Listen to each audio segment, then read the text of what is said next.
15వ పుస్తక పఠనం చెప్పుకోబోతున్నాం. అది చెప్పే బుక్ పేరు మీకు మీరేం చెప్పుకోవాలి. అసలు మనం స్టార్ట్ చేసుకోవాలనేది మనకు జన్మనిచ్చిన తల్లిదండ్రులకి, మనకు విద్యాబుద్ధులు నేర్పిన గురువులకి అందరికీ వందనం అండి. గురు బ్రహ్మ, గురు విష్ణు, గురు దేవో మహేశ్వర, గురు సాక్షాత్ పరబ్రహ్మ, తస్మై శ్రీ గురువే నమః. ఈ రోజు స్వామి వివేకానంద గారు చెప్పిన ఒక కొటేషన్ చెప్పదలుచుకున్నానండి. నీకు నువ్వే ఉన్నావని ధైర్యం చెప్పుకోవడమే నిజమైన ధైర్యం. మనకి మనం ఉన్నామని చెప్పుకుంటేనే నిజమైన ధైర్యం అవుతుంది. మనకు వేరే వాళ్ళు చెప్పింది కొంత పర్సంటేజ్, మనకి మనం చెప్పుకునేది మాత్రం 101%. మనకి యూనివర్స్ లో అంతా ఉందండి. యూనివర్స్ లోంచి మనం గ్రాప్ చేసుకోవాలి. మనకు తెలిసింది 0.0000001%. మనకి తెలియాల్సింది 99.9999%. యూనివర్స్ మనకు అన్ని ఇస్తుంది. మనము రెస్పెక్టివ్ వేలోని తెలుసుకుంటూ తీసుకోవాలి. సరేనండి. ఈరోజు మన స్పీకర్ గారి గురించి కొంచెం చెప్పదలుచుకున్నానండి. మన స్పీకర్ గారు రామ్మోహన్ గారు. ఆయనేమో బిఎస్ఎన్ఎల్ లో వర్క్ చేస్తున్నారు అకౌంట్స్ ఆఫీసర్ గా. బెస్ట్ మోటివేషనల్ స్పీకర్ అండి. సార్ ఏమో ఇంపాక్ట్ లోని ఎఫెక్టివ్ పబ్లిక్ స్పీకింగ్ కోర్సుని కంప్లీట్ చేసి చాలా చాలా మోటివేషనల్ క్లాసెస్ ఇచ్చున్నారు. స్టూడెంట్స్ కానీ, తోటి కొలీగ్స్ కానీ, ఫ్రెండ్స్ కానీ 1-to-1 సెక్షన్ కూడా చెప్పారు. సార్ యొక్క qualification MBA and MCOM complete చేశారు.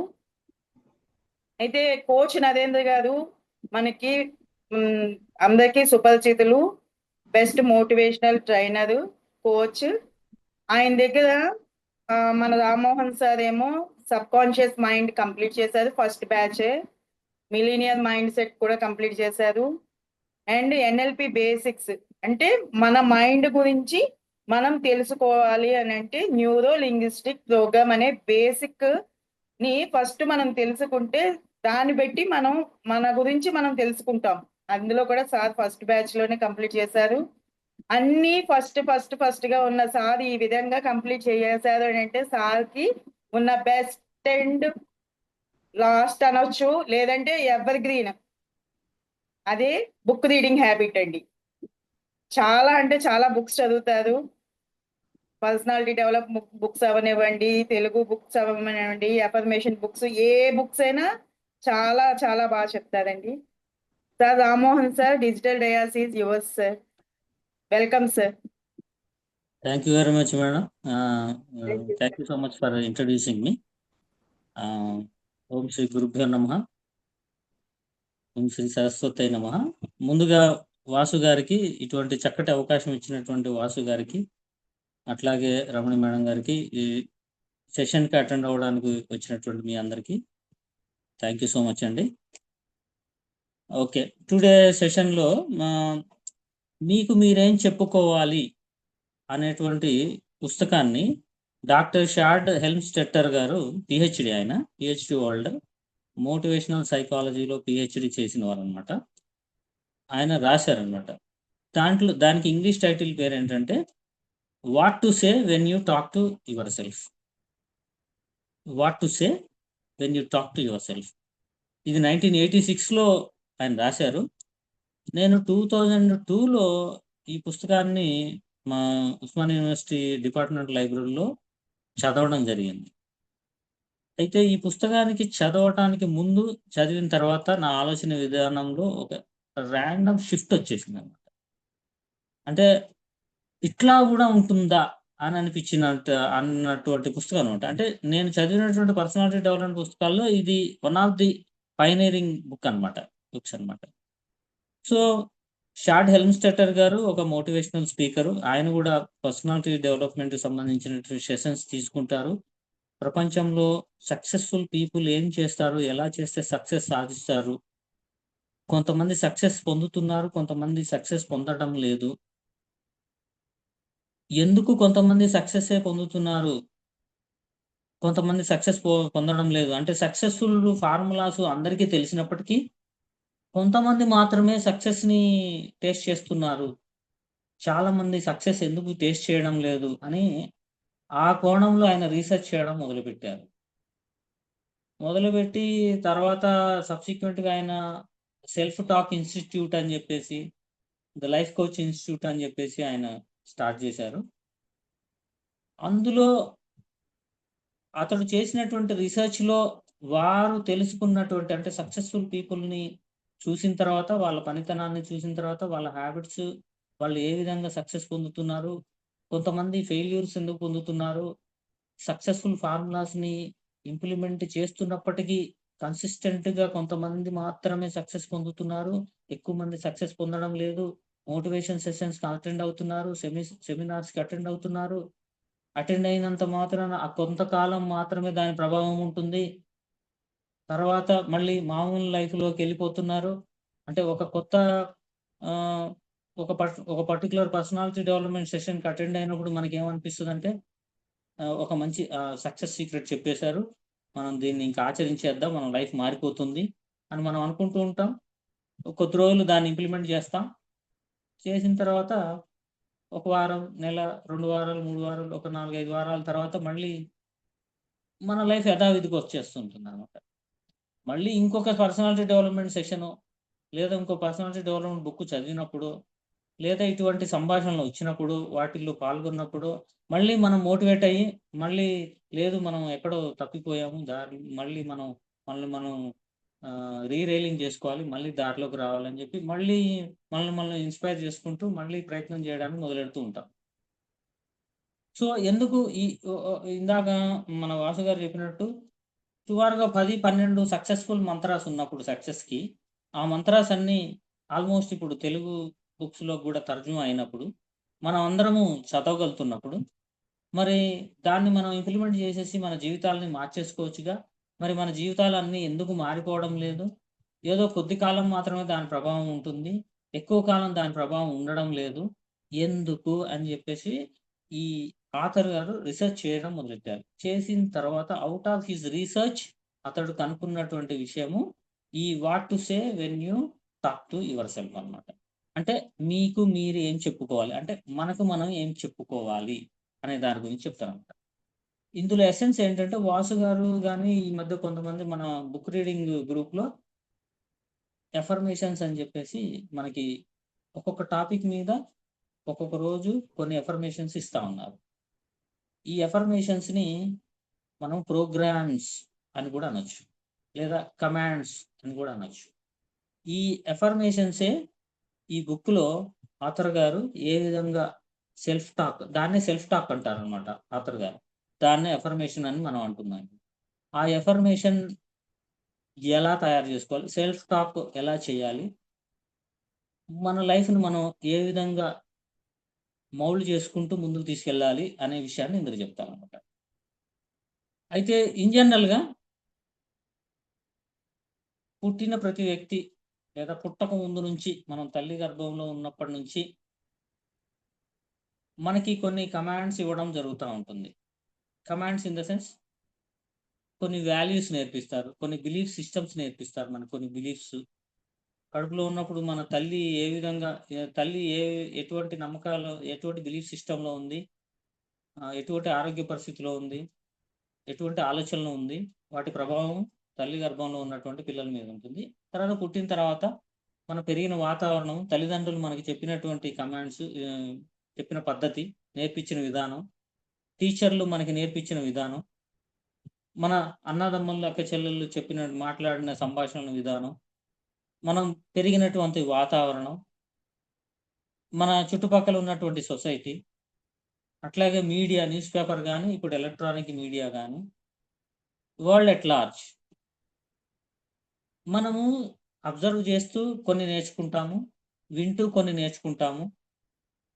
అవి మనం కాన్షియస్‌గా లేదా అన్‌కాన్షియస్‌గా అనొచ్చు. సబ్‌కాన్షియస్‌గా కంటే. అవి మన మైండ్‌లోకి వెళ్తూ ఉంటాయి. ఫర్ ఎగ్జాంపుల్ మెట్లెక్కేటప్పుడు జాగ్రత్తరా! రైలింగ్ పట్టుకొని ఎక్కు. సైకిల్ తొక్కేటప్పుడు జాగ్రత్త. కింద పడతావు. నీళ్ళ దగ్గరికెళ్ళినప్పుడు జాగ్రత్త. జాగ్రత్తగుండాలి ప్రమాదం. నువ్వు ఆ పని చేయలేవురా, నీకు సాధ్యం కాదు, అది చాలా కష్టమైన పని. ఫర్ ఎగ్జాంపుల్ ఐఏఎస్ ఎగ్జామ్ ఉందనుకోండి, అది అందరూ రాయలేరురా, దానికి కొంచెం టాలెంట్ ఉండాలి. ప్రొఫెషనల్ కోర్స్ చేయాలంటే కొంచెం టాలెంట్స్ ఉండాలి, స్కిల్స్ ఉండాలి. ఇట్లా ప్రతీదీ మనల్ని ప్రొటెక్ట్ చేసే ధోరణిలో మన తల్లిదండ్రులు గాని, మనం టీచర్లు గాని, మన సొసైటీ గాని అన్‌కాన్షియస్‌గా మనకి నెగెటివ్‌లో నెగెటివ్ కమెంట్స్ ఇస్తా ఉంటారు. సుమారుగా ఒక పిల్లవాడు 18 ఏళ్ల వయసుకొచ్చేసరికే అతడికి అంటే ఒక ఎస్టిమేషన్ ప్రకారం 1,48,000 సార్లు నోస్, you can not do it, నీ వల్ల గాదు, నువ్వు చెయ్యలేవు అనేటువంటి నెగెటివ్ కమెంట్సే ఇవ్వబడతా ఉంటాయన్నమాట. అదే ఈ 18 ఏళ్ల వయసులో యూ కెన్ డూ ఇట్, నువ్వు చేయగలవురా, నీకు ఆ సామర్థ్యం ఉంది అని ఎన్ని సార్లు చెప్తారు అనంటే, ఓ 4, 5 సార్లు, చాలా తక్కువగా చెబుతారట. అది వాళ్ళు కాన్షియస్‌గా చేయడం లేదు. వాళ్ళకి తెలుసో తెలియకో అలా తల్లిదండ్రులు గాని, పిల్లలు గాని, టీచర్లు గాని, ఈవెన్ సొసైటీ గాని మనల్ని భద్రతా భావంతో చూడాలనే ఉద్దేశ్యంతో అలా చెప్పుకుంటూ వస్తారు. అయితే దానివల్ల మనకు జరిగేటువంటి మేలు కంటే కీడే ఎక్కువ జరుగుతుంది. దీనికి సంబంధించి ఎడ్వర్డ్ డి బోనో అని చెప్పేసి ఒక లేటరల్ థింకింగ్ అనే concept pioneer Edward de Bono ఏమంటారంటే, మీ పిల్లల్ని పుట్టంగానే నా దగ్గరకి తీసుకొచ్చి ఒక 6 సంవత్సరాలు నాకివ్వండి. మీకు ఎటువంటి పిల్లవాడు అంటే వాడు పెరిగి పెద్దయిన తర్వాత వాడికి ఎటువంటి కెరియర్ గావాలో, ఎటువంటి పర్సనాలిటీ గావాలో చెప్తే, దాని ప్రకారం నేను వాడిని తీర్చిదిద్దుతా. మొదటి 6 సంవత్సరాలు నా దగ్గరకివ్వండి, నాకివ్వండి అంటాడు. అంటే ఆ 6 సంవత్సరాలు ఏం జెప్తాడు అతడు? అతడు ఆ పర్టిక్యులర్ పేరెంట్స్ అడిగినటువంటి ఆ పర్టిక్యులర్ కెరియర్, ఆ పర్టిక్యులర్ పర్సనాలిటీగా మారాలి అంటే దానికి కావాల్సినటువంటి కమాండ్స్ ఇచ్చుకుంటూ వస్తాడు. అలా ఇచ్చి ఆ పిల్లల్ని అట్లా తయారు చేసుకోవచ్చు మనము అంటాడు. అంటే ఫస్ట్ 6-7 ఇయర్స్ ఏంటంటే పిల్లలు బ్రెయిన్ చాలా ఎంప్టీ బ్రెయిన్ ఉంటదన్నమాట. వాళ్ళు ఏది చెబితే అది చక్కగా రిసీవ్ చేసేసుకుంటారు. మనం ఏ కమాండ్ ఇస్తే ఆ కమాండ్ వెళ్ళిపోతుంది. అయితే ఇక్కడ మోస్ట్ ఆఫ్ ద అంటే యాస్ పర్ వన్ రీసెర్చ్ ఏందంటే, ఈ కమాండ్స్ అనేవి అరౌండ్ 77% ఆఫ్ ది కమాండ్స్ మనకి ఏవైతే బ్రెయిన్‌లో ఇస్తున్నామో అవి నెగెటివ్ కమాండ్సే ఉంటున్నాయి అని అన్నమాట. ఫర్ ఎగ్జాంపుల్ మనకు ఒక కంప్యూటర్ ఉంది. నౌడేస్ ఏందంటే కంప్యూటర్‌లో అందరూ కంప్యూటర్‌లో పనిచేస్తూ ఉన్నారు. కంప్యూటర్ స్టార్ట్ చేసేటప్పుడు అంటే స్టార్టింగ్‌లో ఏంటంటే కంప్యూటర్స్ కొత్తగా వచ్చినప్పుడు ఫ్లాపీ డిస్క్ ఇన్సర్ట్ చేసి కంప్యూటర్‌ని స్టార్ట్ చేసేవాళ్ళు. అంటే బూట్ చేసేవాళ్ళు. ఒకవేళ ఆ ఫ్లాపీ డిస్క్ అనేది అంటే ప్రాపర్‌గా లేకనో, వైరస్ వచ్చో ఏదో ఉంటే కంప్యూటర్ బూట్ అయ్యేది గాదు. లేదా కంప్యూటర్ సరిగ్గా పెర్ఫార్మ్ చేసేది గాదు. ఆ ఫ్లాపీ డిస్క్ లేదా తర్వాత సీడీస్ కూడా వచ్చినాయి. ఆ తర్వాత వాటిని ఏం చేసేవారు, ఆ ఫ్లాపీ ఏదైతే వైరస్ వచ్చిందో లేదా కరప్ట్ అయినటువంటి ఫ్లాపీని తీసేసి కరెక్ట్ ఆపరేటింగ్ సిస్టమ్ ఉన్నటువంటి ఫ్లాపీని పెట్టి కంప్యూటర్‌ని బూట్ చేసి వర్క్ చేసుకునేవారు. ఏ విధంగా అయితే కంప్యూటర్‌లో వైరస్ వస్తే దాన్ని ఫార్మాట్ చేసి, కొత్త ఆపరేటింగ్ సిస్టమ్ యేసుకొని, మనకు కావాల్సినటువంటి ఆపరేటింగ్ సిస్టమ్ యేసుకొని, దాన్ని మనకు కావాల్సినటువంటి పద్ధతిలో, మనకు కావాల్సినటువంటి విషయాల కోసం దాన్ని ఉపయోగించుకుంటున్నామో, అదే విధంగా మన బ్రెయిన్ కూడా ఒక కంప్యూటర్ లాంటిది. అంటే హ్యూమన్ కంప్యూటర్ లాగానే దాంట్లో తెలుసో తెలియకో ఇప్పటిదాకా ఇచ్చినటువంటి ఈ కమాండ్స్ అంటే ఏవైతే విషయాలు మనకు చెప్పారో వాటన్నిటిని మనం కమాండ్స్ అంటున్నాం. వాటినే ప్రోగ్రామింగ్ అంటున్నాం. ఆ ప్రోగ్రామింగ్ నెగెటివ్ కావచ్చు, పాజిటివ్ కావచ్చు. మనకి కావాల్సినటువంటి ఔట్‌పుట్ రావాలి అంటే, కావాల్సినటువంటి ఆపరేటింగ్ సాఫ్ట్‌వేర్ మన బ్రెయిన్‌లో ఇచ్చుండాలి. మనకిచ్చినటువంటి ఆపరేటింగ్ సాఫ్ట్‌వేర్ ఏదైతే సిస్టమ్, ఏదైతే ప్రోగ్రామింగ్ మనకి కావాల్సినటువంటి రిజల్ట్స్‌ని ఇవ్వకపోతే, మనం దాన్ని తీసేయొచ్చు. ఏ విధంగా అయితే పర్సనల్ కంప్యూటర్‌కి చేస్తున్నామో, మన హ్యూమన్ బ్రెయిన్‌కి కూడా అదే విధంగా చేయొచ్చు. ఏ విధంగా? ఇట్లా కమాండ్స్ ఇచ్చుకుంటూ, మనకు కావాల్సినటువంటి పర్టిక్యులర్‌గా ఒక రిచ్ పర్సన్ గావాలి అనంటే, అతడికి ఎటువంటి కమాండ్స్ ఇవ్వాలి? ఒక పర్సన్ మంచి ఇండస్ట్రియస్ పర్సన్ గావాలి. ఒక మంచి స్టూడియస్ పర్సన్ గావాలి. బాగా చదువుకోగలగాలి. అంటే ఒక ఐఏఎస్ ఆఫీసర్ గావాలి. లేదా ఒక ఆర్మీలో గావాలి. లేదా ఒక బిజినెస్ పర్సన్ గావాలి అంటే, అతడికి ఎటువంటి లక్షణాలు గావాలి? ఎటువంటి బిలీఫ్ సిస్టమ్ గావాలి? ఇట్లాంటివన్నీ మనం ప్రతీదీ కమాండ్ ఇవ్వచ్చు. మనం ఇచ్చినటువంటి కమాండ్ ద్వారా over a period of time రిపిటీషన్‌గా వాటిని వర్క్ చేస్తూ మనకు కావాల్సినటువంటి డిజైర్డ్ రిజల్ట్స్ తీసుకురావచ్చని జెప్తారు. సో, ఏ విధంగా అయితే పర్సనల్ కంప్యూటర్‌కి ఆపరేటింగ్ సిస్టమ్ మారుస్తూ మనకు కావాల్సిన డిజైర్డ్ రిజల్ట్స్ తీసుకొస్తున్నామో, హ్యూమన్ బ్రెయిన్ కూడా మనకు కావాల్సినటువంటి ఏవైతే వద్దనుకున్నామో ఆ కమాండ్స్ని తీసేసి కావాల్సినటువంటి కమాండ్స్ని మనకి ఇచ్చి మనకు కావాల్సినటువంటి డిజైర్ రిజల్ట్స్ తీసుకురావచ్చు అని ఆథర్ కనిపెట్టారు. అవుట్ ఆఫ్ హిజ్ రీసెర్చ్ అతడు కనిపెట్టిన విషయాలు ఈ బుక్లో చెప్తారు. ఏ విధంగా మరి ఆ కమాండ్స్ ఏ విధంగా ఇవ్వాలి? ఇక్కడ ఒక కాన్సెప్ట్ ఏం చెప్తారంటే ఆథర్ గారు, ఈ ప్రోగ్రామింగ్ అనేది మనకిచ్చినటువంటి ప్రోగ్రామింగ్ అనేది ఇట్ క్రియేట్స్ అవర్ వాల్యూస్ అంటారు. అంటే బిలీఫ్ సిస్టమ్ అంట. ఇప్పుడు సపోజ్ అరే నువ్వు సైకిల్ తొక్కగలవరా, చాలా ఈజీగా తొక్కగలవరా అని ఒక పేరెంట్ వాళ్ళ పిల్లవాడికి చెప్పాడు అనుకో, వాడికి నమ్మకం కలుగుతుంది, నమ్ముతాడు అనమాట. బిలీఫ్ అనమాట. నమ్మి తొక్కి ప్రయత్నం చేసి చక్కగా తొక్కేస్తాడు, అయిపోతుంది. అదే ఇంకో parent out of love and affection protection, అరే సైకిల్ తొక్కడం కష్టంగా, దెబ్బలు తగులుతాయి, జాగ్రత్తగా చేయాలి అని ఇట్లా చెప్పడం వల్ల ఓవర్ ప్రొటెక్టివ్ లేదా ప్రొటెక్టివ్ ఉండడం వల్ల వాడికి కూడా ఒక రకమైనటువంటి ఓహో ఇది కష్టమైన పనేమో, ఈ జాగ్రత్తగా ఉండాలేమో, చేసేటప్పుడు జాగ్రత్తగా అనుకుంటూ ఒక రకమైనటువంటి ఈ నెగటివిటీ అనేది మైండ్లో డెవలప్ అవుతుందా, అదొక బిలీఫ్ సిస్టమ్. అమ్మో సైకిల్ తొక్కడం అనేది కష్టం అంటే, నేను ఫర్ ఎగ్జాంపుల్ సైకిల్ తొక్కడం గురించి చెప్తున్నా, ఏ పనైనా ఏ విషయంలోనైనా సరే. కొంతమందికి ఫర్ ఎగ్జాంపుల్ మనీ, డబ్బు సంపాదించడం చాలా కష్టం అని మనకు చెప్తా ఉంటారు, చెప్పు ఉండొచ్చు, మనం విని ఉంటాం. డబ్బు మంచిది కాదు, డబ్బు మనుషుల్ని ఇట్లా మార్చేస్తుంది. ఇది అంటే ఈ బిలీఫ్ సిస్టమ్ మనకి ఏ విధంగా మనకు తెలుసో తెలియక మనం చెప్తున్నటువంటిది. కాంపిటేటివ్ ఎగ్జామ్స్ అటెండ్ కావడం చాలా కష్టం, గ్రూప్స్ చాలా కాంపిటీషన్ ఉంటుంది, మనం సాధ్యం కాదు, మనం చేయలేం, అందరూ చేయలేరు అటువంటి కోర్సులు. For example professional course, doctor course చేయాలనుకో 6 ఇయర్స్ 7 ఇయర్స్ 8 ఇయర్స్ కష్టపడాలి, అందరూ డాక్టర్లు కాలేరు, దానికి చాలా గంటల తరబడి కూర్చొని డైలీ 18 అవర్స్ కూర్చొని చదివితే కానీ రాదు, నీకు అన్ని శక్తి సామర్థ్యాలు ఉన్నాయో లేవో చూసుకో. ఇట్లా తల్లిదండ్రులు తెలుసో తెలియకో లేదా టీచర్లు తెలుసో తెలియకో పిల్లవాడికి ఒక బిలీఫ్ సిస్టాన్ని పంపింగ్ చేస్తున్నారు. పిల్లవాడికి ఏం తెలియదు, వాడి బ్రెయిన్ ఏంటంటే విచిత్రం, చాలా చక్కగా సింపుల్గా ఉంటుంది. మనం ఏది చెప్తే అది వినేస్తుందండి బ్రెయిన్. అది నిజమా కాదా అని ఏమి ఆలోచించదు, మనం ఏది చెప్తే దాన్ని రిజల్ట్ తీసుకొస్తుంది. నువ్వు ఇది సాధించగలవు అంటే చేసి పెడుతుంది, ఇది నీతో సాధ్యం కాదా అంటే చేయదు. అది అంటే మనం ఏది చెప్తే అది రిజల్ట్ తీసుకొస్తుంది. సో ఇటువంటి ఇవ్వబడినటువంటి నెగిటివ్ కమాండ్స్ ప్లేస్లో లేదురా, నువ్వు చెయ్యగలవు, కన్సిస్టెంట్గా మెల్లగా నువ్వు చేయగలవు, నీకు ఆ సామర్థ్యం ఉంది, ప్రయత్నం చేస్తా ఉంటే repeat over a period of time you can do it అని ఇట్లా మనం మాట్లాడుకోవడం. అంటే ఇప్పుడు దాకా మనకి తెలుసో తెలియకో ఒక విషయం జరిగింది, కమాండ్స్ ఇవ్వబడ్డాయి, నెగిటివ్ కమాండ్స్. ఇప్పుడు అంటే మనం ఇప్పటిదాకా మనం లైఫ్ని ఆటో పైలట్ మోడ్లో నడిపించాం. ఆటో పైలట్ మోడ్ అంటే దాని ఉద్దేశం లైఫ్ యాజ్ ఇట్ ఈజ్గా ఏ విధంగా నడిపిస్తే ఆ విధంగా వెళ్ళాం.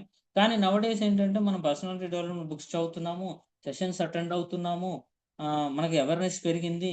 లేదు నాకున్నటువంటి లైఫ్ ఇది కాదు, నేను ఇంకొక డిజైర్డ్ లైఫ్ కావాలి, నా లైఫ్ స్టాండర్డ్ నేను పెంచుకోవాలి, నేను ఒక మంచి ఇల్లు, లేకపోతే ఒక మంచి కారు, లేకపోతే ఇంత డబ్బు, ఇంత ఆస్తి సంపాదించుకోవాలి, మంచి హెల్త్ కావాలి, నాకు మంచి ఫ్యామిలీ ఉండాలి, నాకు మంచి రిలేషన్స్ ఉండాలి. ఇవన్నీ అవేర్నెస్ పెరిగింది. అవేర్నెస్ పెరిగిన తర్వాత మనం ఏం చేయాలి, అప్పుడు ఉన్నటువంటి కమాండ్స్తో కాకుండా మనకు కావాల్సినటువంటి డిజైర్డ్ కమాండ్స్ని మన బ్రెయిన్కి ఇచ్చి దాన్ని రిపీట్ చేసుకుంటూ మనం రోజు కొంత అంటే హ్యాబిచ్యుయేట్ చేయాలి. హ్యాబిచ్యుయేట్ చేసి వర్క్ చేసుకుంటూ వస్తే మనం డిజైర్డ్ రిజల్ట్ తీసుకొస్తాం. ఆ కమాండ్స్ ఇవ్వడాన్నే ఆథర్ ఏమంటారంటే దాన్నే సెల్ఫ్ టాక్ అంటారు, మనం దాన్ని అఫర్మేషన్ అంటున్నాం. వాసు గారు ఈ మధ్య మనకి పెడుతున్నారు, ఒక్కొక్క సబ్జెక్ట్ మీద ఒక్కొక్క కమాండ్ మనకి అఫర్మేషన్స్ అని చెప్పి ఒక 10 అఫర్మేషన్స్ 15 అఫర్మేషన్స్ అలా చెప్తున్నారు. సో ఇక్కడ ఆథర్ ఏం చెబుతారంటే ఈ అఫర్మేషన్ ద్వారా మన లైఫ్‌ని చేంజ్ చేసుకోవచ్చు. ఏదన్నా ఒక ఏరియాలో సపోజ్ ఫైనాన్షియల్‌గా మనము పావర్టీలో ఉన్నాం అనుకుందాం ఫర్ ఎగ్జాంపుల్. ఫైనాన్స్‌కి సంబంధించినటువంటి కొన్ని అఫర్మేషన్స్ తయారు చేసుకొని, పాజిటివ్ అఫర్మేషన్స్ నేననేది. పాజిటివ్ అఫర్మేషన్స్ తయారు చేసుకొని, వాటిని సింపుల్ ప్రెజెంట్ టెన్స్‌లో తయారు చేసుకొని, వాటిని రిపీట్ చేయడం వల్ల, రిపీటెడ్‌గా రాయడం వల్ల గానీ, రిపీటెడ్‌గా వినడం వల్ల గానీ, వాటి మీద నమ్మకం ఉన్నా లేకపోయినా సరే, వాటిని రిపీటెడ్‌గా వింటూ, వింటూ, వింటూ రాస్తూ, రాస్తూ, రాస్తూ ఉంటే ఏంటంటే, ఈ అఫర్మేషన్ అనేది మన సబ్‌కాన్షియస్ మైండ్‌కి ఫీడ్ అవుతుంది. సో, సబ్‌కాన్షియస్ మైండ్‌లో వన్స్ ఈ కమాండ్ ఫీడ్ అయింది అనంటే, సబ్‌కాన్షియస్ మైండ్ చక్కగా దాన్ని ఇంప్లిమెంట్ చేసేస్తుంది. So, power of subconscious mind గురించి వేరే ఇంకో బుక్ ఉంది. ఆ బుక్‌లో ఆ సబ్‌కాన్షియస్ మైండ్ యొక్క పవర్ గురించి తెలుసుకుందాం. ప్రస్తుతానికి సబ్‌కాన్షియస్ మైండ్ ఏంటంటే, మనం ఏదైనా కమాండ్ ఇస్తే రిపీటెడ్‌గా ఇవ్వడం వల్ల దానికొక ఎమోషన్ యాడ్ చేసి, దానికి ఫీలింగ్స్ యాడ్ చేసి ఇస్తే, ఎంత బలంగా మనం నమ్మితే అంత బలంగా ఇస్తే ఆ సబ్‌కాన్షియస్ మైండ్ దాన్ని అది ప్రూవ్ చేసి రిజల్ట్ తీసుకొచ్చి మనకిస్తుంది. సో, ఇక్కడ ఏరియాస్ మనం సెలెక్ట్ చేసుకోవాలి. హెల్త్ పరంగా నేనేమి ఇంప్రూవ్ చేసుకోవాలి? రిలేషన్స్ పరంగా నేనేమి ఇంప్రూవ్ చేసుకోవాలి? మనీ పరంగా నేనేమి ఇంప్రూవ్ చేసుకోవాలి? కెరియర్ పరంగా నేనేమి ఇంప్రూవ్ చేసుకోవాలి? ఫ్యామిలీ పరంగా నేనేమి ఇంప్రూవ్ చేసుకోవాలి? అంటే ముందు వీటికేంటి మన బిలీఫ్ సిస్టమ్ ఏంటి అనేది మనం రాసుకోవాలి ఫస్ట్. మన బిలీఫ్స్ ఏంటి? మనీకి సంబంధించి మన బిలీఫ్ ఏంటి? మనీ సంపాదించడం కష్టం. ఇదొక బిలీఫ్. మనీ సంపాదించడం కష్టం కాదు. మనం ప్రయత్నం చేస్తే మనకు కావాల్సినంత మనీ సంపాదించొచ్చు. లీగల్‌గా, లాఫుల్‌గా. ఎవరికీ ఇబ్బంది గాకుండా. ఇదొక బిలీఫ్ సిస్టమ్. హెల్త్ అనేది మనం కాపాడుకోవడం అనేది నౌడేస్‌లో చాలా ఛాలెంజింగ్. లేదు. మన క్రమశిక్షణతో పాటిస్తే మన హెల్త్‌ని మనం చక్కగా మన కంట్రోల్‌లో ఉంచుకోవచ్చు. నౌడేస్ రిలేషన్స్ మెయింటైన్ చేయడం చాలా టిపికల్. లేదు. మనం పద్ధతిగా మెయింటైన్ చేస్తే అవేర్‌నెస్‌తో మనం చక్కటి కమ్యూనికేషన్ స్కిల్స్ డెవలప్ చేసుకొని మెయింటైన్ చేస్తే మంచి రిలేషన్స్ మెయింటైన్ చేయొచ్చు. అంటే ఇది బిలీఫ్ సిస్టమ్ నేను చెప్తున్నా. చెయ్యలేము, చేయగలము అనే బిలీఫ్ సిస్టమ్. సో, ఆ బిలీఫ్ సిస్టమ్ నుంచి ఈ బిలీఫ్ సిస్టమ్‌కి మనం షిఫ్ట్ చేసుకోవాలి. తర్వాత ఫ్యామిలీ. నా ఫ్యామిలీతో మంచి రిలేషన్స్ లేవు అనేదానికి లేదు. నేను ఫ్యామిలీలో చక్కటి మెంబర్‌గా ఉంటాను. నా ఫ్యామిలీని నేను రెస్పాన్సిబుల్‌గా చూసుకుంటాను. నా ఫ్యామిలీ అభివృద్ధి కోసం నేనెప్పుడు పాటుపడతాను. ఇలా మనం మనకి మనం అఫర్మ్ జేసుకోవటం. అఫర్మ్ అంటే మనకి మనం చెప్పుకోవటం. Affirmation in the sense affirmation అంటేనే చెప్పుకోవడం. మనకి మనం చెప్పుకోవడం. యెస్. నేను చేయగలను, నేను సాధించగలను అని మనకు మనం చెప్పుకోవడమే అఫర్మేషన్. దాన్ని మనం సెల్ఫ్ టాక్ అంటున్నాం ఇక్కడ. మీకు మీరేం చెప్పుకోవాలి. మనం ఏం చెప్పుకోవాలంటే అది చెప్పుకోవచ్చు. యద్భావం తద్భవతి అంటాం గదా! మనం ఏం చెప్పుకుంటే, మనం ఏం ఆలోచిస్తే అదే అవుతుంది మనకి. మనం ఏం మాట్లాడితే, ఏమి నమ్మితే అది మనకి అల్టిమేట్‌గా రిజల్ట్స్ వచ్చేస్తాయి. మనం చూస్తాం. అయితే ఇక్కడ ఏం చెప్తారంటే కోచ్ రాయడం ద్వారా అఫర్మేషన్ అంటే సెల్ఫ్ టాక్ అనేది. Yes, I am good at reading. నేను చదవడం I am good at reading. I am good at parenting. Parenting నేను చాలా చక్కగా చేయను. నా నా పిల్లల్ని చాలా చక్కగా నేను తీర్చిదిద్దగలను. ఇంప్రూవ్ చేయాలనుకుంటే. నాకు చక్కటి ఆరోగ్యం ఉంది. దేవుడి దయ వల్ల నాకు చక్కటి ఆరోగ్యం ఉంది. నాకు చక్కటి ఐశ్వర్యం ఉంది. చక్కటి ధనం నాకు డిఫరెంట్ సోర్సెస్ నుంచి నాకు మనీ వస్తుంది. యూనివర్స్ నాకు హెల్ప్ చేస్తుంది. ఇట్లా మనం మన గ్రూప్స్‌లో చూస్తూ ఉన్నాం ఇటువంటి ఇన్ఫర్మేషన్స్. అన్నీ ప్రెజెంట్ టెన్స్‌లో నాకు జరుగుతోంది. నేను చక్కగా ఉన్నాను. హ్యాపీగా ఉన్నాను. హ్యాపీగా ఉన్నాను, హ్యాపీగా ఉన్నాను, హ్యాపీగా ఉన్నాను అనుకుంటూ ఉంటే ఆటోమేటిక్‌గా హ్యాపీగా వెళ్ళిపోతా. That is self talk. Self talk అంటే మనం బయటికి మాట్లాడాల్సిన పనేం లేదు. లోపల లోపల మనకి మనం ఏమనుకుంటున్నాం? ఏ సిట్యుయేషన్ ఎదురైనా మనం ఏమనుకుంటున్నాం? లోపల మనతో మనం ఏమనుకుంటున్నాం? అది సెల్ఫ్ టాక్. బయటికే చెప్పాల్సిన పని లేదు. లోపల సపోజ్ గాయత్రి మంత్రం ఉంది. మనం టీవీలో కొంతమంది ఇంట్లో ఏం చేస్తారు? గాయత్రి మంత్రం నడిపించుకుంటూ ఆళ్ళు పని చేసుకుంటూ ఉంటారు. అది ఆటోమేటిక్‌గా దాని ప్రభావం అది చూపిస్తానే ఉంటది over a period of time. కొంతమంది దేవుడి పాటలు పెట్టుకొని పనులు చేసుకుంటా ఉంటారు. కొంతమంది ఇక్కడ రైటర్ ఏం చేశాడంటే ఒక లివింగ్ ఎగ్జాంపుల్ చెప్తాడు. తను, తను ఓవర్ వెయిట్ ఉండేవాడంట. ఆ వెయిట్ కంట్రోల్ చేసుకోవడానికి పర్ఫెక్ట్ వెయిట్ రావడానికి అతడు ఏం చేశాడు అప్పట్లో క్యాసెట్స్ ఉండేవట. ఇతడి వాయిస్‌లోనే నేను పర్ఫెక్ట్ వెయిట్ ఉన్నాను, చక్కగా ఉన్నాను, ఇవి హ్యాపీ అన్ని అఫర్మేషన్స్ రాసుకొని క్యాసెట్‌లో రికార్డ్ చేసుకొని, ఆ క్యాసెట్ వినేవాడట. ఎప్పుడు షేవింగ్ చేసుకునేటప్పుడు, బ్రషింగ్ చేసుకునేటప్పుడు వినుకుంటూ ఆ పనులు చేసుకునేవాడట. ఆ పనులు చేసుకుంటూ ఉంటే బ్యాక్‌గ్రౌండ్‌లో ఆ అఫర్మేషన్ వినపడతా ఉండేది. కాన్షియస్‌గా కాకపోయినా అన్‌కాన్షియస్‌గా అయినా సరే వింటూ over a period of time అతడు మంచి పర్ఫెక్ట్ వెయిట్ గెయిన్ చేశాడట. అలాగే ఇంకొక ఎగ్జాంపుల్ చెప్తారు. ఒక వైఫ్ అండ్ హస్బాండ్ వాళ్ళ మధ్యలో రిలేషన్ కొంచెం సరిగా లేదట. ఆ హస్బెండ్‌కి ఆఫీస్‌లో పని ఒత్తిడి వల్లనో, ఏ విషయంలోనో కొంచెం డిస్ప్యూట్స్ వచ్చాయన్నమాట. అప్పుడు ఆవిడ మన ఆథర్ దగ్గర కోచింగ్‌కొచ్చినప్పుడు కొన్ని అఫర్మేషన్స్ ఆథరు ఆవిడకి సజెస్ట్ చేయడం వల్ల, క్యాసెట్ ఇవ్వడం వల్ల ఆవిడ వింటూ, వింటూ ఇంట్లో కొంచెం ఆవిడ వింటూ, తర్వాత వాళ్ళ హస్బెండ్ గూడా వింటూ ఉండేవాడు. అంటే అతడేమి ఇంట్రెస్ట్ చూపిచ్చేవాడేం కాదట. బట్ బ్యాక్‌గ్రౌండ్‌లో నడుస్తుందిగా లలిత స సహస్రనామం లాగానే ఇట్లా బ్యాక్‌గ్రౌండ్‌లో నడిచినట్టే అది నడుస్తా ఉంది. అతనేమి ఇనీషియల్‌గా ఏమి ఇంట్రెస్ట్ చూపియలేదంట. తర్వాత హ్మ్, అతడిలో మెల్లమెల్లగా మార్పు రావడం జరిగిందంట. ఇద్దరు కూర్చొని డిస్కస్ చేయడం, హోటల్‌కి డిన్నర్‌కి వెళ్లి మాట్లాడుకోవడం. డిన్నర్‌కి వెళ్ళినప్పుడు అవును నువ్వు అది ఏదో సెల్ఫ్ టాక్ అని పెట్టావు. అది ఏంటది? దాని గురించి మాట్లాడడము. తర్వాత over a period of time ఏమైంది? అతడికి నమ్మకం లేకపోయినప్పటికీ ఆవిడకి నమ్మకం ఉంది గాబట్టి ఆవిడ వింటా ఉంది. సరే ఆవిడలో రిజల్ట్ వచ్చింది. అతడికి నమ్మకం లేకపోయినప్పటికీ ఆ బ్యాక్‌గ్రౌండ్‌లో వింటూ, వింటూ, వింటూ ఉండడం వల్ల over a period of time వాళ్ళిద్దరి మధ్య ఒక మంచి రిలేషన్ డెవలప్ అయిందన్నమాట. సో, ఈ సెల్ఫ్ టాక్ అంత ప్రభావవంతంగా ఉంది. ఇక్కడ ఏంటి జరిగింది? రిపీటెడ్‌గా చేయాలి. సార్ చదివేసి ఊరుకున్నాము అయిపోయింది అనంటే దాన్ని రిపీటెడ్‌గా చేయాలి. అంటే మనం ఒక కొత్త హ్యాబిట్‌ని ఫార్మ్ జేసుకోవాలి అనంటే పాత హ్యాబిట్ ప్లేస్‌లో కొత్త హ్యాబిట్ ఫార్మ్ జేయాలి అనంటే దాన్ని చాలా సింపుల్‌గా స్టార్ట్ జేయాలి. రిపీటెడ్‌గా చేస్తూ ఉండాలి. ఇక్కడ అఫర్మేషన్ గూడా ఏమంటారంటే చాలా సింపుల్‌గా రాసుకోండి. మీ వర్డ్స్‌లో మీరు రాసుకోండి. వేరే వాళ్ళు చెప్పినటువంటి అఫర్మేషన్ మీరేం ఫాలో అవ్వాల్సిన పని లేదు. మీకు నచ్చినట్టు మీ భాషలో మీ బ్రెయిన్ ఏ విధంగా రిసీవ్ చేసుకుంటుందో చక్కగా ప్రెజెంట్ టెన్స్‌లో మీకు నచ్చిన భాషలో చక్కగా రాసుకోండి. సింపుల్‌గా ఉంచండి. అప్పుడు బ్రెయిన్ ఈజీగా చాలా సింపుల్‌గా ఉంటే ఈజీగా క్యాచ్ చేస్తుంది. ఈజీగా క్యాచ్ చేస్తే అది ఒకసారి బ్రెయిన్ క్యాచ్ చేసిందంటే అది ఇంప్లిమెంట్ చేయడం జరుగుతుంది. సో, మనం ఆ విధంగా మనం ఏవైతే సో కాల్డ్ నెగెటివ్ ప్రోగ్రామింగ్ ఇచ్చున్నారో మన మైండ్‌కి, వాటన్నిటి ప్లేస్‌లో మనకు కావాల్సినటువంటి ఈ పాజిటివ్ ప్రోగ్రామింగ్‌ని ఇచ్చుకుంటూ, మనకు కావాల్సినటువంటి డిజైర్డ్ రిజల్ట్స్‌ని తీసుకురావచ్చు.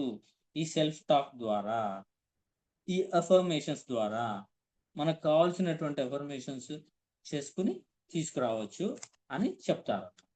అందులో ఎఫర్మేషను ఏ విధంగా ఉండాలి? ఏ ఏ సబ్జెక్ట్‌కి ఏ ఏ ఎఫర్మేషన్ అని గూడా ఆ బుక్‌లో వివరంగా ఇచ్చారు. ఆహ్, సో, ఆ బుక్‌ని మనం ఒకసారి ఫాలో అయినట్లయితే నేను gist of the my understandings ఆ బుక్ చదివిన తర్వాత నా అండర్‌స్టాండింగ్స్ ఏంటో నేను మీకు షేర్ చేస్తాను. బుక్‌లో చాలా ఇంకా వివరంగా ఇచ్చారు. మీరు వీలైతే ఆ పుస్తకాన్ని అంటే ఇక్కడ నా అండర్‌స్టాండింగ్ ఏంటంటే వీలైతే ఇంగ్లీష్ చదవగలిగేవారుంటే ఇంగ్లీష్‌లో చదవండి. లేదు తెలుగు మాకర్థమవుతుందంటే తెలుగులో చదవండి. ఏ బుక్ అయినా సరే నా అండర్‌స్టాండింగ్ ఏంటంటే ఒరిజినల్ లాంగ్వేజ్‌లో చదివితే ఒరిజినల్ కంటెంట్ ఉంటది. లేదు సపోజ్ ఇప్పుడు బెంగాలీ లాంగ్వేజ్‌లో రాసిన బుక్ చదవమంటే నేను చదవలేను. దాన్ని ఇంగ్లీష్‌లోనో, తెలుగులోనో తర్జుమా చేస్తే నేను చదవగలను. సో, ఇంగ్లీష్‌లో రాసిందైతే ఇంగ్లీష్ వచ్చు కాబట్టి నేను చదవగలుగుతాను. లేదు ఇంగ్లీష్ నాకంత ఈజీగా లేదు. తెలుగులో అయితే బావుంటదంటే తెలుగులో చదవండి. నౌ-ఏ-డేస్ ఇందాక వాసు గారన్నట్టు చాలా పర్సనాలిటీ డెవలప్‌మెంట్ బుక్స్ తెలుగులో తర్జుమా అయిపోయినాయి. సో, ప్రపంచంలో ఎక్కడ ఏ బుక్ రిలీజ్ అయినా అతి తొందర కాలంలోనే, అతి తక్కువ కాలంలోనే తెలుగులోకి రిలీజ్ అయిపోతున్నాయి. సో, ఈ పుస్తకాన్ని వీలైతే మీరు కూడా చదవండి. అఫర్మేషన్ మీకు కావాల్సినటువంటి ఏరియాలో మీకు కావాల్సినటువంటి అఫర్మేషన్స్ మీకు మీరు డిజైన్ చేసుకోండి. వాటిని రిపీటెడ్‌గా మీకు కావాల్సిన ఏరియాలో రిపీటెడ్‌గా వాటిని మీరు చదువుతా ఉండండి. లేదా వాటి గురించి వినండి. లేదా ఆడియోలో మీకు మీరు ఒక అఫర్మేషన్ తయారు చేసుకోండి. బ్యాక్‌గ్రౌండ్‌లో వింటూ ఉండండి.